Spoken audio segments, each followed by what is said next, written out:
Hello, my name is Kareem Muhammad, and I'm here to talk about uh, my 3-year-old son, Suleiman Muhammad, and how the DHS department, Child Protective Services out of Philadelphia, and the family court conspired and knowingly put him in harm's way, put him in danger that's not conducive for his well-being and his welfare.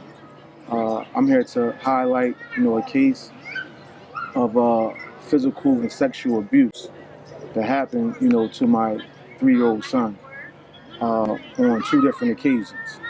Um, Initially, I had my son. Uh, I took custody of my son when I got him from his mother, Nasreen Muhammad, November 13th of 2017, after I picked him up from a daycare. When I got home, and I took off his clothes, to put him to bed, I noticed that he had a long scar from his chest to his navel. And I called his mom up, like any, concerned parent would, and I asked her, what happened? What's this long scratch? And she told me, don't question her about her son. There were some situations prior, to that gave me some, major concerns. From her home, being shot up, from a 9-year-old boy finding a gun at her home and shooting himself in the foot, where she was present. And I called DHS, around that particular incident. I was laughed at. But lo and behold, um, not too long after that, situation happened with my son. He had the long scratch, and he had a second-degree burn actually on his between his fingers, which we noticed when we got to the hospital. And I let her know that I was keeping him. I feared for his safety and whatnot. And I proceeded to go to the court to file for custody. There we was given a date for January 25th, and the family court with a magistrate, Mike Biola, January 25th of 2018, where she couldn't explain, the scars, the burns, and she admitted to, some of the concerns that I had, and they gave me another, court date for October 17th of 2018, which is like 9 months later. This whole time I have my son in my custody.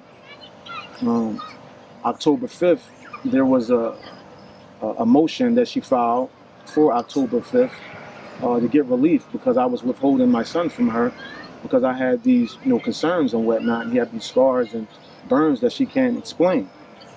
And this judge, Diane R. Thompson, in family court, we went before her, and I wasn't able to explain, why I kept him, my concerns as a father, my worries. She quickly, said, shame on you for withholding your son, and gave her, split custody up until our court date on October 17th, which was 12 days later. So 12 days later, we go to court in front of the judge, Mike Fanning, in family court. And there I was rewarded physical primary custody of my son. And she was given supervised visitation at that time. And supervised visitation took place down 1501 Arch from 9:30 to 11:30 on Sunday. Everything was going fine for the most part until February 24th, February 17th, matter of fact, between 11:30 and 11:48, when, we exchange, everybody get their kids and, go about their way. Her son, her older son, was kissing my son in the mouth.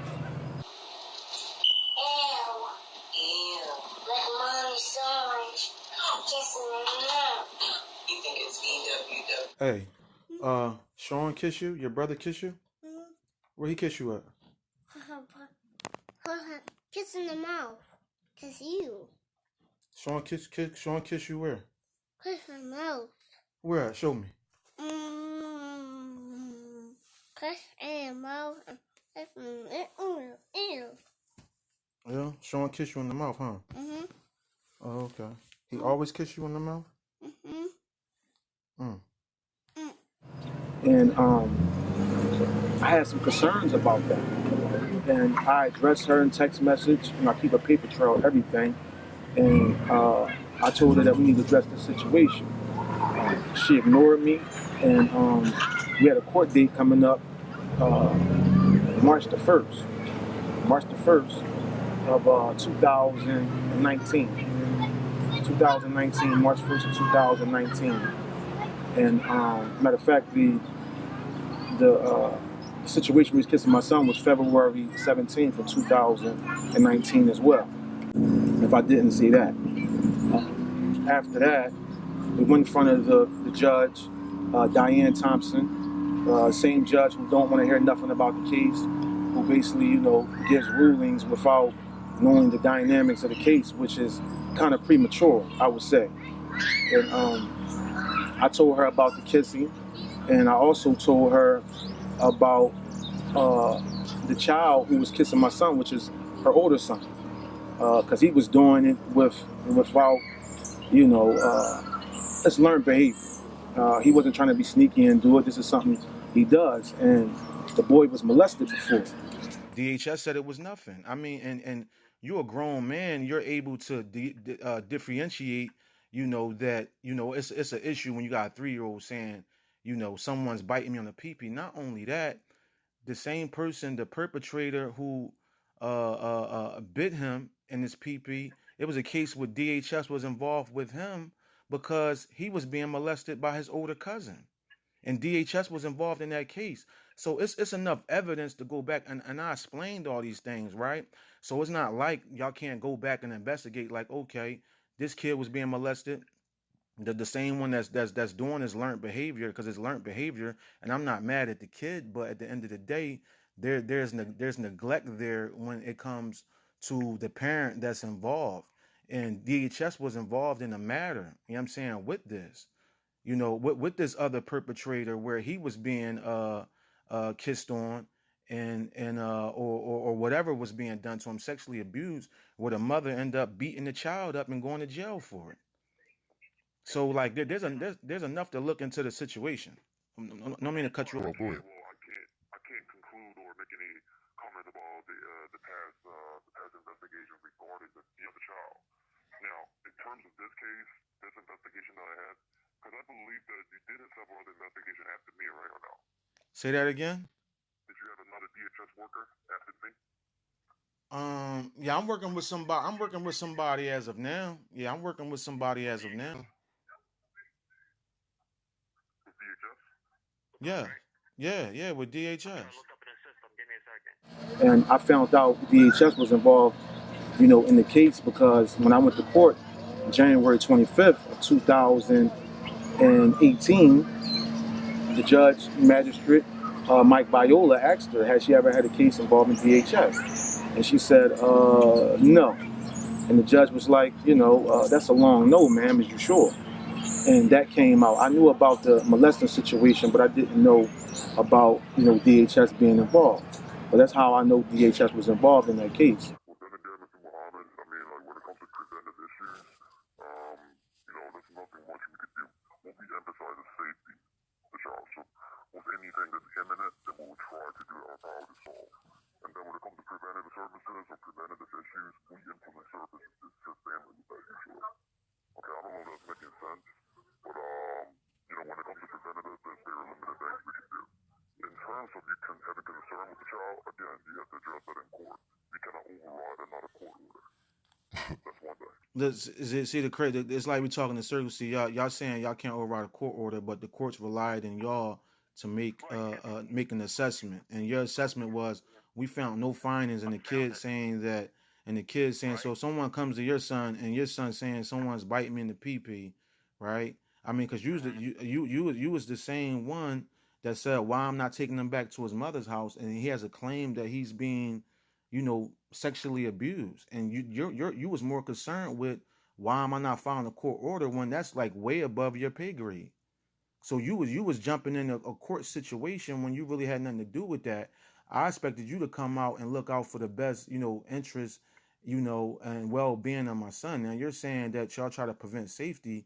I believe that, y'all did, the total opposite of his safety, because when y'all find no findings in the case, subsequently the judge look at that like, okay, it's okay for him to go back to this place that I'm making claims at, about, this sexually abuse was at. Mm. Now, in this case with the scar and the burn, DHS found no findings in the case. It's basically saying they found no foul play in the case when uh, they asked the mother about the scar, and she said that the scar came from a fall. And a blind man could see that, the scar doesn't come from a fall. And they didn't do their due diligence, in that case in particular. Actually, the DHS worker, Angelica Turner, was on that case. They found no findings. They never sent me a termination letter. They never gave me no closure on what happened to my son. I never even got a termination letter, which is due by law, due process. I never got a termination letter by you. I mailed it out twice. You mailed it out twice. I never got. I mailed it out twice. I They never. mailed it out for the third time. Listen, I never got. I never got nothing. Like, where's your copy of that? Where's my email? Anything? The date and the time that you sent that out at? We won't email. We won't email any notification. All right. Do you have proof? Do you have proof that you sent that out at a date and the time? Do you have any proof to back up this claim? Oh yeah, give me one sec. I can't. What is your full name? Kareem Muhammad. Kareem Muhammad. Now, moving along, we went to this court date on March the 1st with Diane Thompson, this relief judge, who's not really the judge on the case. And she asked her, about the kissing that I was claiming that happened. And, Nasreen Muhammad said, no, it didn't happen. Even though I have footage, of her saying that that's his brother. So the judge gave her unsupervised visitation, and in the document that you will see, the judge put that her older son could not be left alone with my younger son, could not be left unsupervised, right? I would think that if she had any notion or she believed that what I was saying had any merit, she wouldn't send a child over there unsupervised. But she did anyway. So on my son's third visit, his third unsupervised visit, which I would drop him off 9 o'clock Saturday a.m. and pick him up Sunday at 5 o'clock p.m. March 25th, the day after my son came back, I was on the road. I drive trucks. And my wife gave me a call, and she told me that my son was complaining that his pee-pee hurt. What's my name? Kareem. My name is Kareem. What's mommy's name? My baby. La Biba. Now, what's the dinosaur's name? Son. The dinosaur's name is what? Son. Okay. So, you and Sean play dinosaur game? Mm-hmm. What else do you do? What else do you do? You and Sean do? Son fighting pee-pee. Sean what? Son fighting pee-pee. Sean what? He do what? He bite on your pee-pee? Oh, okay. Wow. That's a good job, man. And she said that she asked him, why does your pee-pee hurt? And he wouldn't say it first. So she said she got in the shower, came out, and she asked him again, why does your pee-pee hurt? And he said, the dinosaur bit me in my pee-pee. So I went to his pediatrician, and the pediatrician told us to go to CHOP. They couldn't see nothing physical, on his penis area. They said, go to CHOP. We went to CHOP, Children's Hospital, Philadelphia. They documented everything.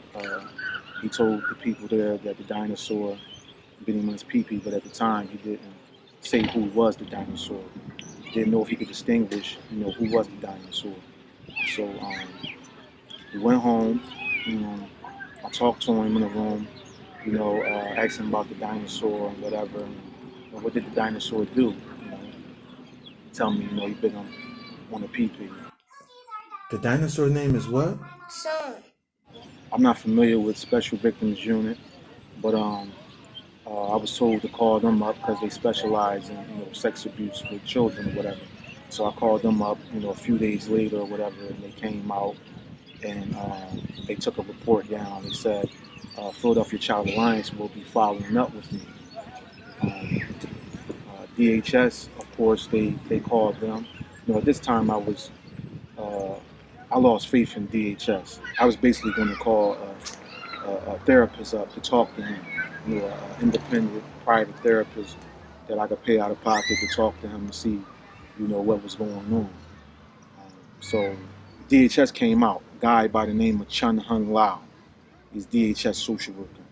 And, what uh, I was baffled by, his first time coming up, he said that uh, nobody's going to believe a 3-year-old and that are you taking him back to his mother's house? Because I didn't take him back to his mother's house on supervised visitation because, of the claims that he was making and my concerns and whatnot. So I called my lawyer. I let her know what was going on.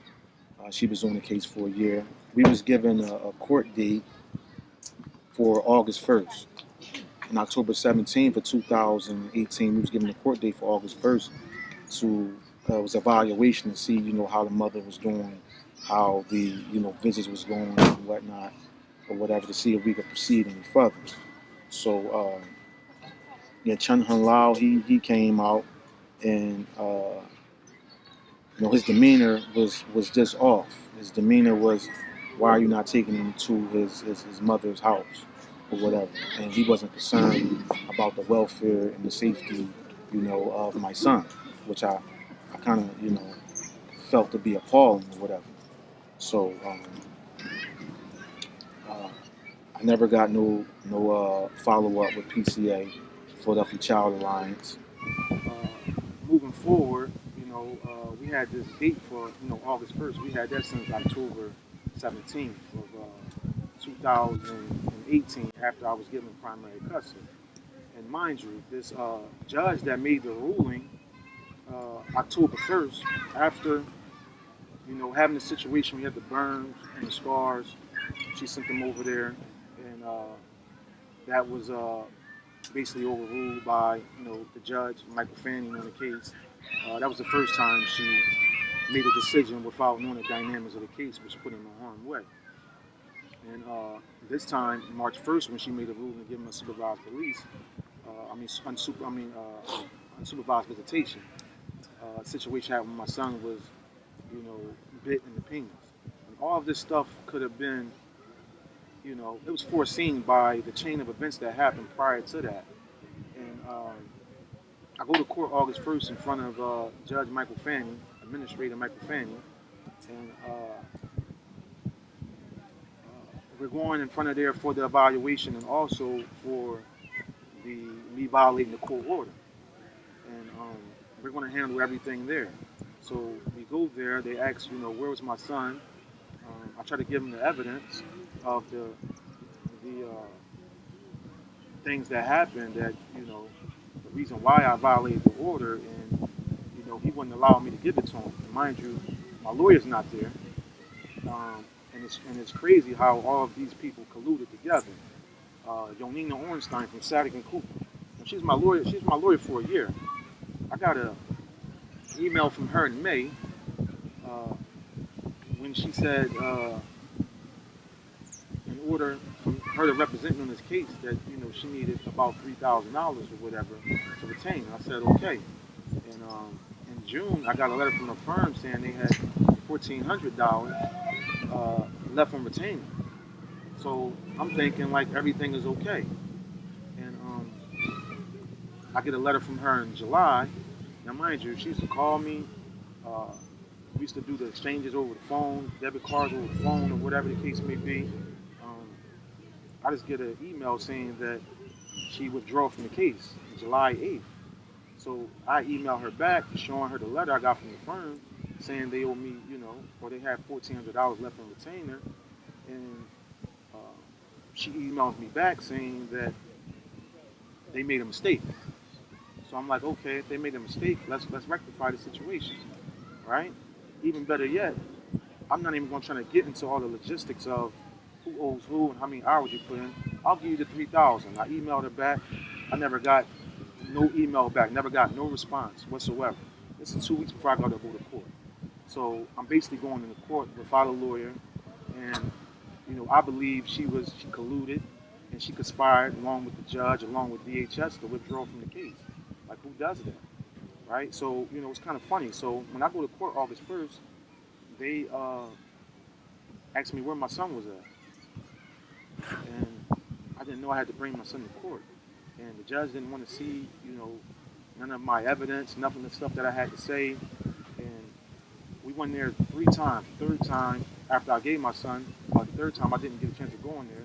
I went downstairs to go get my son, and by the time I came up, they said they called my name twice, and that they threw the case out for lack of prosecution, and awarded her, physical and legal custody, full, with no visitation, and charged me contempt of court for violating the court order that was violated, because my son was in harm's way. Like, who would take their son over a house where he's claiming that he's been abused at? Like, who does that? And, being though that they put him in harm's way, and they just, I know that all this is by design, that they have an agenda. They have an agenda to limit, minimize, a child's growth, a child's development, for the sake of monetary gain. For them to benefit has to come at the expense of another child's destruction. And Latoya Carr Hermit, she's a supervisor at Chun Hun Lao, the one who investigated the case, and I'm holding her live. Okay, well, that's not what I'm saying. I'm saying based on the information that you provided, Chong reached out to them in terms of his age, the information that he's able to rely. Maybe they don't believe that he's at a stage where they can do an interview. You said maybe, or are you sure? Are you sure? Because you Maybe. So that's the okay. information that you're going to have to reach out and get to them, because when my worker spoke to them, they said that they weren't going to do an interview. So I don't know. So normally the way that this process goes is that my worker reach out to PCA, give them the information that we have, and then they make a determination if an an interview is proper. By the time we already got there, you had already reached out to them. But by time you already got where? When we already got the investigation. No, I didn't reach out to PC. I didn't reach out to PCA by the time y'all got to me. That has nothing to do with PCA. They're one and the same. I never reached out to PCA by the time y'all got to me. Okay. What I'm telling you is, once you have somebody that comes out to your home and gets the information, you spoke to the detective, correct? Yes, I spoke to detectives. The detective writes their reports, and based on the information that they get from you, the DHS worker, and any other parties, they'll make a determination if the report is, one, credible, or two, if they decided that they needed to refer it to PCA for a forensic interview. Well, SVU told me not to take my son back over there. They had some concerns, but y'all looking at. Who told your son not to take your son back over there? Because nobody can violate a court order. They would never say that. Listen, I mean, like part of the court order was my son shouldn't have been alone with his brother. But you're making an assumption that he was left alone. You don't know if that's the case. It had to be. My son is not going to say a dinosaur bit him in his pee-pee. Okay, so I'm not going to argue with you, and I can't go over logistics with you. I'm just telling you the way that a case looks out in terms of optics, right? No one can violate a court order and tell you not to bring a child anywhere. So if my worker said to you, "Hey, are you going to bring him back?" That's above his pay grade. That is not above his pay grade. That's in his right to know that if you're saying that something is going on at somebody's house and there's a standing court order, he needs to know when that child is going to be in that home, if that child is going to be in the home and have access to somebody else that's allegedly sexually assaulting him. That's not above his pay grade. Judge Michael Fanning, I'm holding him liable. I'm holding Judge Diane R. Thompson liable. These people are criminals in every sense of the word. These people are criminals because they knowingly put an innocent child back into a situation where they know that their growth and their development was limited, where a child is being sexually abused, where it's pictures, where it's video, right, of my son talking about the sexual abuse. And for them to do that, it goes to show that this is all by design. And these people need to be held accountable and they need to be held liable. I put in a motion for reconsideration of my case and I got denied without any explanation. I got denied without any explanation why my son was sitting back in harm's way. When you see the scars, you will see that they would treat a dog better than this. You know, it's not a guessing game that, you know, for the sake of their monetary gain, that, you know, they would put these children in the worst predicament as possible to keep them wrapped up in this well-oiled greased machine called the system to keep making money. And it's like, why would they civilize a child they're going to turn into a monster at the end of the day? In this case, it makes me think about the Center City rapists. It makes me think about the Germantown rapists. It makes me think about people that have cases similar to this and what happened to them when they was around my son's age. What happened to them to make them do the things that they did? And I wonder how many cases went before these judges, before these DHS workers, where they put a child in a predicament with evidence, pictures, that shows they were being abused, which shows that the environment wasn't conducive for them, right? And just as well as they hold them guys accountable for, you know, committing them crimes, they need to be held accountable because they're the mastermind. Did you look at the video yourself? That's basically what I'm asking. Did you look at this video yourself? I'm not going to answer that question. I'm saying, I mean, I have your you know, Chun saying that this is the reason why I called. This was the whole reason why I called, because he's saying that you seen the video. Okay, it has nothing to do whether I've seen a video or not seen a video. It has to be with the totality and the dynamics of the information that we collaborated throughout the investigation. I'm just asking, have you seen the video or not? And I said I'm not going to answer that question. You know, they throw the rocks and hide their hands. They plant the seed and watch it grow and act like they don't know what's going on. So they're more of a criminal than a criminal that committed the crime themselves. In these cases in particular, we're not talking about self-inflicted cases that never touched them. The cases that touch these people, but yet they put these children back in harm's way. And this is not just for my child. This is for other children. This is for the people who live in these neighborhoods that see 3-, 4-year-old, 5-year-old children and, you know, don't have a clue about what's going on the inside of the home, and may have children that's playing with these children, not knowing that these children are being planted seeds to be, you know, whatever the mental damage has done to them due to the sexual abuse come out to be, whether, you know, it's a killer, a serial killer, or a rapist, or whatever. Because sexual abuse and physical abuse has different effects on different people. And these people need to be held liable, and this story needs to be known because it affects all of us as a community.